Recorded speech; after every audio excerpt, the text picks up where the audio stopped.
decades, families living in rural communities in parts of Africa have been surviving without access to national grid electricity supplies.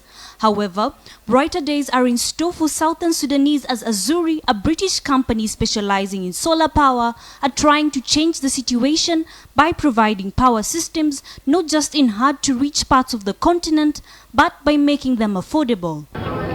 In Nimule, South Sudan, Azuri is working with local partners Indigo to help distribute solar power systems. This system has two LED lamps that can light a small home as well as charge mobile phones. Typically our customers can't afford to buy our systems, but they are spending a disproportionate amount of money on poor lighting solutions such as kerosene and mobile phone charging at home. So our systems are installed for a small fee.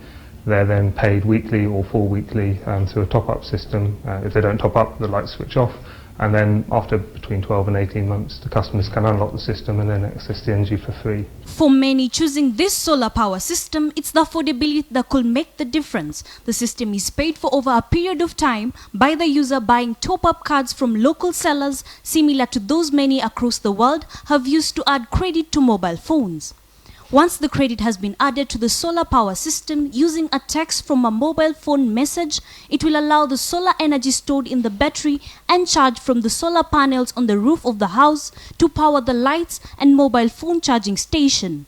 This innovation is expected to provide between 8 and 10 hours of lighting for the two-light version, cheaper than kerosene needed for the equivalent period, while the solar battery allows them to charge their mobile phones on top of that. Africa represents a very concentrated market for our customers. Essentially, our systems work for off-grid communities. It's not about on-grid, it's not about replacing the grid access, it's about replacing very poor energy solutions such as kerosene and for light and mobile phone charging at market stalls. And so the biggest concentration of off-grid customers is in Africa, and also, coincidentally, so is the best sunlight. The systems also use a feature called HomeSmart, which could help users even further. The system also has a feature called HomeSmart on it, which is this button here. HomeSmart is a machine learning algorithm which sits inside the box and it learns about customer behaviour. This is so that if we have particularly cloudy days or a run of poor weather, it prioritises what the customers use the system for and makes sure that by, say for example, reducing the light output a little bit, normally it's hardly noticeable, that the customer will get the runtime that they want on their lights. Though Azuri aren't yet profitable, they focus on growth and reinvestment of revenue, claimed to be around $30 million in a mix of equity grants and debt financing. The business focuses on the product itself, the financing needed to provide the systems and recoup the money back over a period of time, and the ability to distribute the product to remote parts of Africa. So this enables our customers to have clean, bright lighting, enables their children to study at night, enables them to have to essentially do things at night, whereas before it was very difficult to do that. It also saves them time because typically customers would walk hours to get their mobile phone charged and would have to wait with it because they fear the batteries will be swapped out or something like that. So it can be, if you're charging phones twice a week, it can save you a day a week, and that allows you to be more productive. A lot of our customers are smallholder farmers, so that time is very important to them. And so it's about improving people's lives. Azuri estimates that around 250,000 people are benefiting from the access to electricity that their systems provides. Ashley Mazuri, KTN News. Outside window. And that is solar investment in South Sudan, but a lot of investment in solar energy or solar power is also ongoing in Kenya. If you've been to the Garden City Mall, which is one of the largest malls in Kenya today, you realize that the carport has got solar panels, and they actually contribute. They are more of the alternative, not really the alternative, but they power up the escalators at the Garden City Mall, the lighting system at the mall as well. So solar energy is growing in Kenya, but could do better. And we'd like to find out from our guests in studio today, Matt and Damien, what do you think the trends are at the moment, and what are your future plans as a company? The trend now is that solar has come down significantly in cost over the last 10 years, almost tenfold.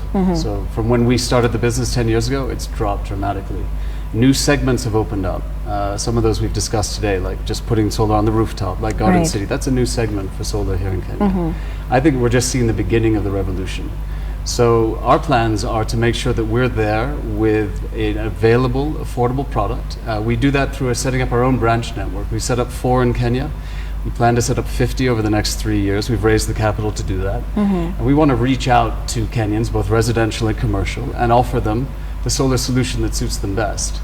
And then we're teaming up with banks such as Equity to then provide the finance.